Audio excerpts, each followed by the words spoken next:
Excuse me?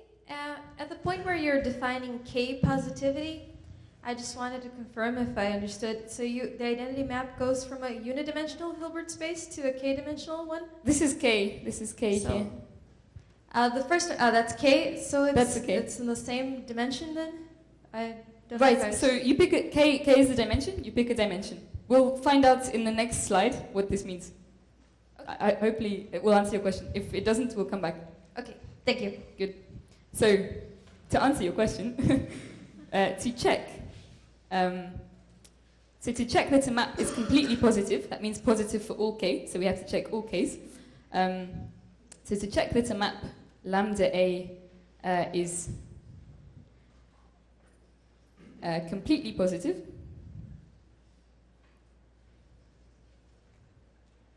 it's enough to check, and this is a theorem, to check if lambda A tensor, so where is it here, lambda, let's say n, is positive, where n, this n, is the dimension of Alice's Hilbert space A1, okay? So this is for all bipartite states, rho AB. So what this means is to check that a map is completely positive, it's enough to check the states on Bob that are the same dimension as Alice.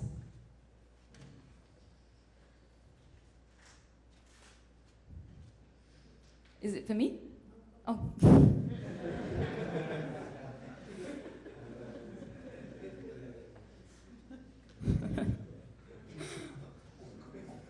Wait, it's my mum or something, I don't know. You are a pop star now. Okay, in fact, even more, it's enough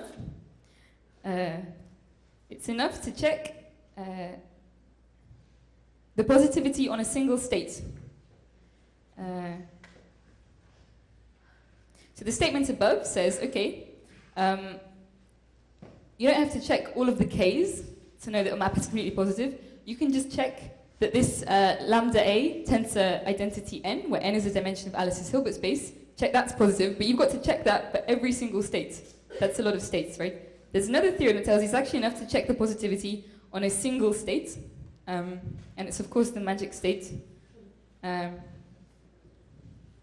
let's call it rho n, and it's going to be this state, where psi is 1 over square root of n. It's the maximally entangled state. N minus 1. I on Alice. I on Bob. Okay? So lambda, this map that we're checking on Alice for complete positivity,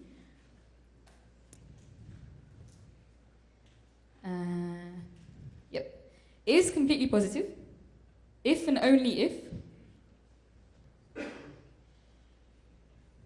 this is important because it means you're done when you check this, if and only if,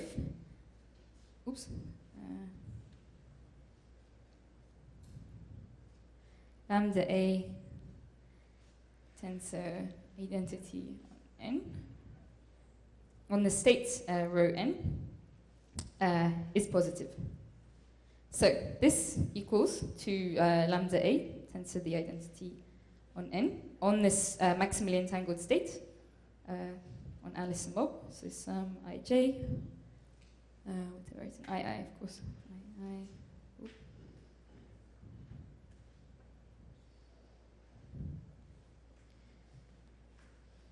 We can take out the factor, lambda A, and this is acting on the sum of ij. And the identity operator, this in, also acting on this thing, does nothing, right? It maps the same thing to the same thing, and we're in the correct space, so it doesn't add or subtract Hilbert space, if this is positive. And this matrix is known as X. So if this is positive, then you know that your map is positive. And this is a very famous isomorphism, and this is exactly the, it's called Choi-Yamokovsky isomorphism. Right.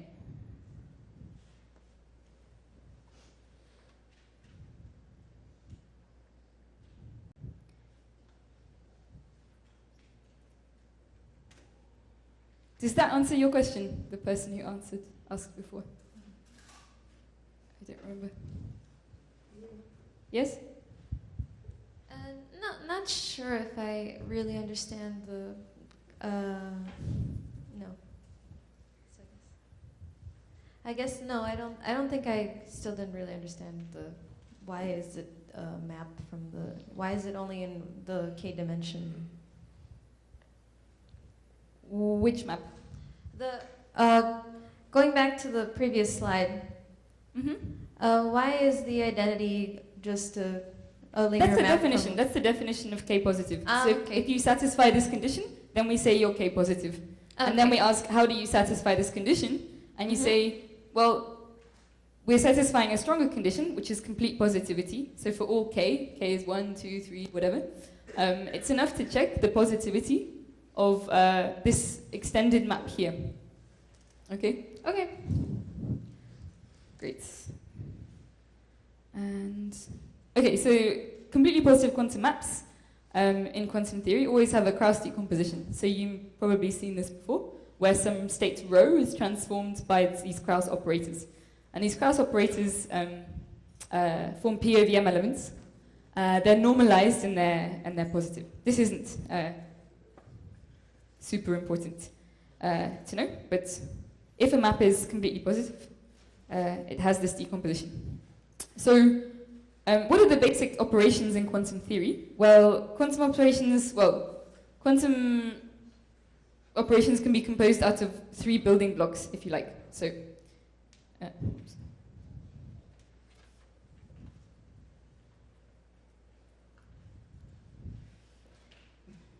can anyone volunteer what these might be?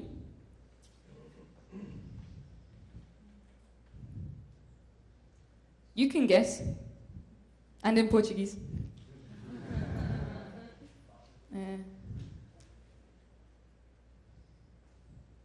3 basic operations, let's call them. This is the only thing you need in the whole of quantum theory to act on a state in quantum theory. 1, 2, 3. Who gives the first? Sorry? Who gives the first? I thought it was you. I was going to forbid you.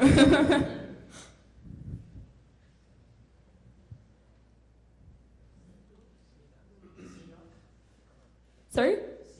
Much more general than that. You have to think like really abstractly. Like if I have a system, what's like a really general thing I can do to it? Nothing. Nothing? I can do nothing? Okay. Doing nothing is a type of what's operation? You can do rotation.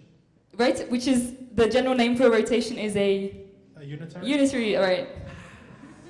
Unitary Who's next? operation. So a unitary operation does this to some state.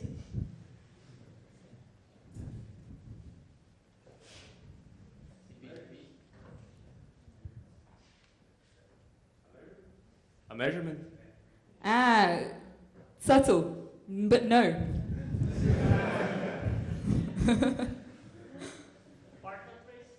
Partial trace? Okay, great. Trace, actually full trace, just get rid of the whole thing. Tracing out a subsystem. Well, partial trace, yes. So if I have row AB, let's say, get rid of Bob. So the last one maybe is, if tracing out is one of the things I can do, like getting rid of something, what's the other thing that I can do? Adding something, exactly, adding a system. Adding a system. So rho becomes some bigger thing. And these are the only things you need. So someone said, I'm doing a measurement.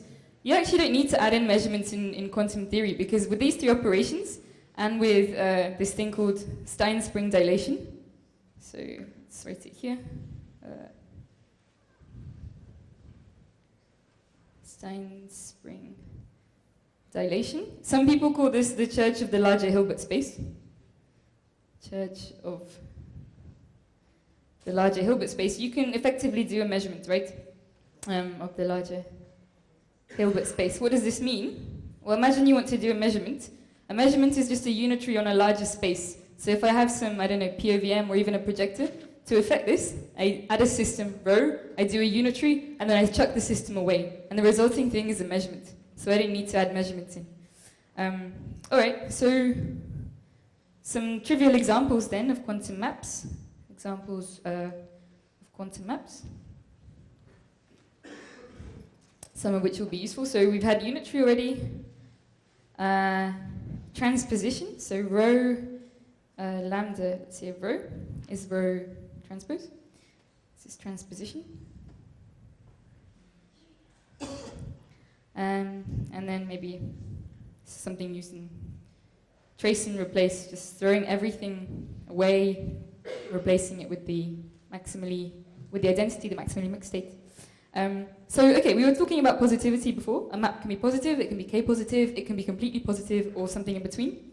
Interestingly, the transposition map, it's positive. So if I take a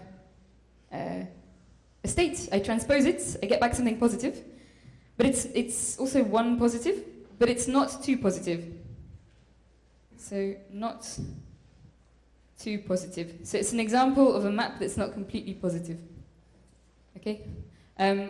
Let's look at the partial transpose a bit more carefully, because this is going to be important for characterizing entanglement.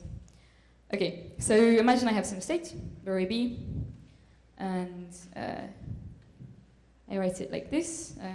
Let's see. 0, 0. What do I want? No. 1, 1.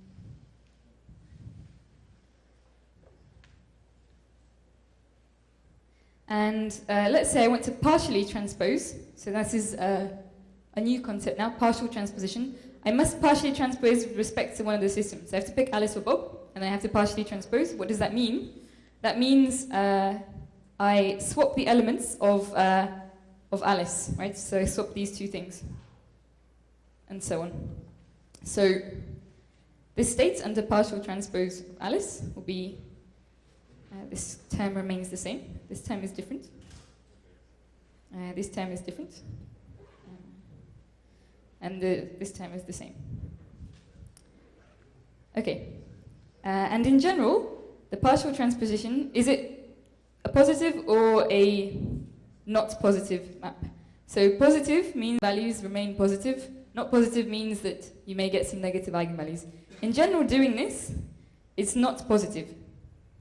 So I've created some new matrix now by doing this weird operation, and the eigenvalues of this matrix are no longer positive. Okay.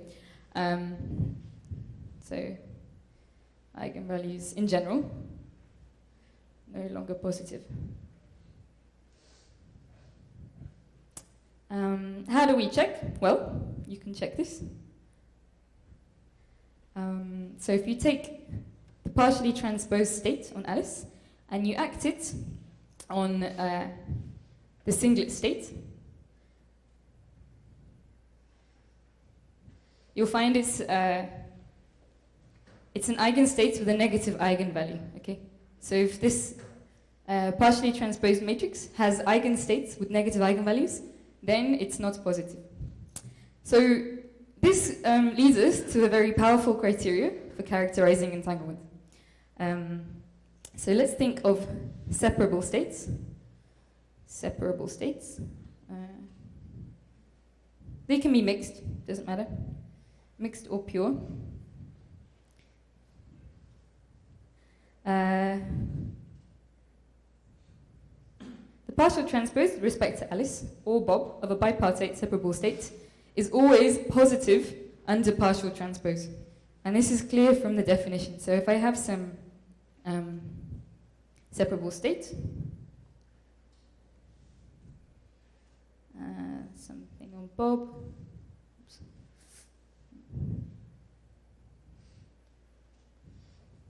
Then clearly, because these are projectors, if I flip Alice, it doesn't matter, it's going to remain positive, right? So every separable state is positive under partial transposition.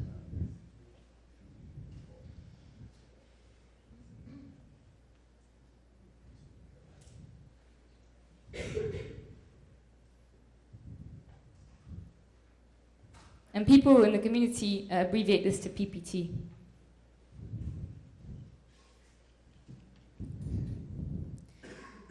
Can anyone guess what the statement is for an entangled state? So let's see, or complete the sentence maybe, entangled states. Entangled states. So it begins, every pure bipartite, this is still bipartite, entangled state is negative under negative under partial transpose. So this is a pretty good criteria, okay? So this is a table of how this partial transposition is related to separable and entangled states. Okay, so if you give me a separable state and it's pure, it's got a positive partial transpose. That's awesome. You give me the state, I do the partial transpose, I get something positive, I know the state is separable. If you give me a mixed state, this condition is still positive under partial transpose. However, if you give me an entangled state and tell me Yelena is an entangled pure or mixed state, and I do this partial transpose operation, then I run into some trouble. So if you give me a pure entangled state, and I do this partial transposition, it'll be negative. The eigenvalues will have negative components under partial transposition. For the case of qubits, so Alice has a qubit system and Bob has a qubit system, a mixed entangled state will be negative under partial transposition. So, or not positive, I should say, sorry, not positive under partial transposition. In the other special case, where the dimension of Alice is 2 and the dimension of Bob is 3, so a qubit and a qutrit, or by symmetry the other way around, the states will also be not positive under partial transposition. For any other dimension, it could be positive or not positive. So from this table, we can deduce the following thing. If you give me a state, I do this partial transposition, and I find that it's NPPT, what can I say about the state?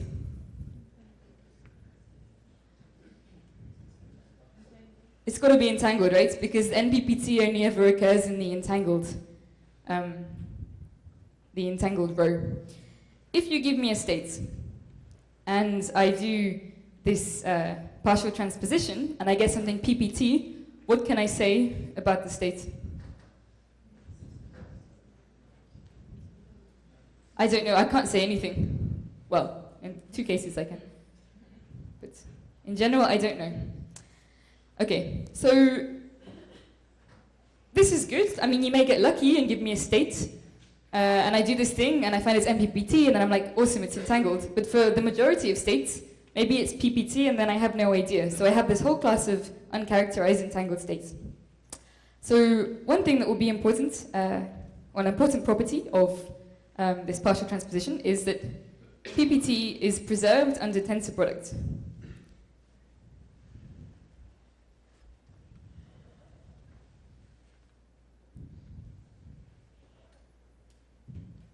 All right, this means that if I take some row AB and I partial transpose on Alice, and I get something positive, so it's PPT, and I take some other state,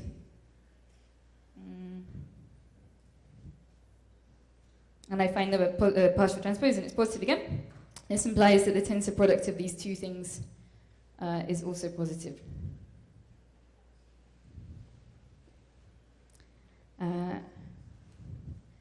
Okay, this implies, so this leads us on to the next kind of thing that we're going to define. Oops.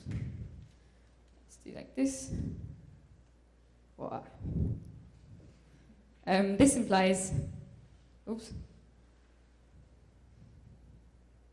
that PPT states are not distillable.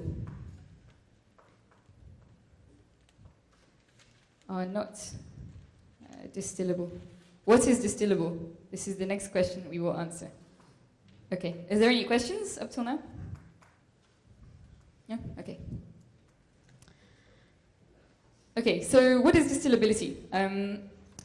Intuitively, distillability, I mean, it's taking something, like, heuristically, it's like taking something and making a more concentrated, better version of it. So like when you distill cachaça or something, you want the more concentrated and better version of the spirit, so you do some distillation. In quantum theory, it's not really any different. So in the distant labs paradigm, which means Alice and Bob are in space like separated. Some operations are easy and some operations are hard.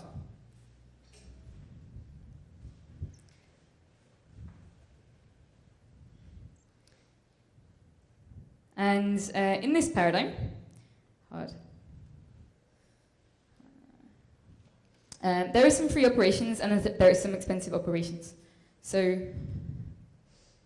this is actually known as the resource theory of, many resource theories in quantum information. Like you have the resource theory of LACC, local operations and classical communication. You have the resource theory of thermodynamics. You have the resource theory of knowledge or something like this. When you start with the resource theory, you must always classify your free operations, so things that you're allowed to do without paying for, and you must also always classify the expensive operations, the ones which you account for. So, for instance, in quantum thermodynamics, an expensive operation is something that you would have to pay for in energy, and a free operation such as the unitary is something that you take for granted. So, in the theory of the resource theory of LACC, the free operations are the local ones and the classical communication. So in LACC,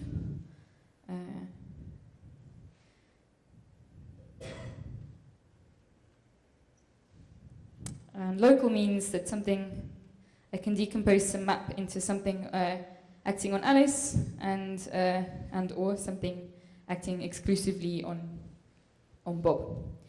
For the classical communication part, so some quantum map that is classical, that shows classical communication from Alice to Bob, you can write it like this. So you have some A, something on Alice, identity on Bob, because it's local. And then you have the adjoint.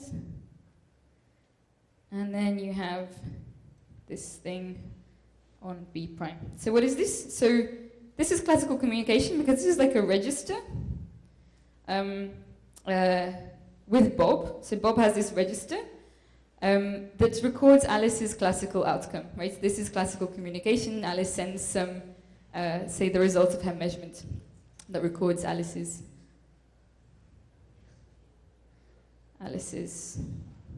outcome, for instance. And of course, if you're doing classical communication the other way, it's exactly the same, but with all of the roles of the parties reversed. So Alice isn't doing anything. Bob is doing some. Bob's doing some operation. Alice is doing nothing. Bob, and then, well, you can put it wherever it's a tensor product, but there's some register on with Alice as well. And in fact,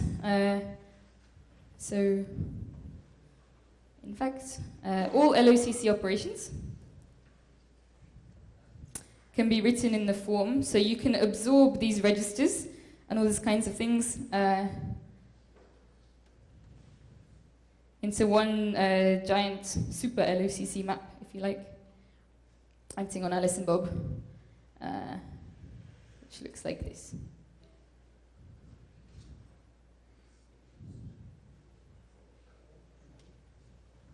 Okay, maybe that's an exercise. The converse is not true. That's important. So if not true. So if you have an LACC operation, then you can always write it in this form. However, if you give me a map of this form, it's not necessarily LACC. Okay. That's not so important for distillability, but it's an interesting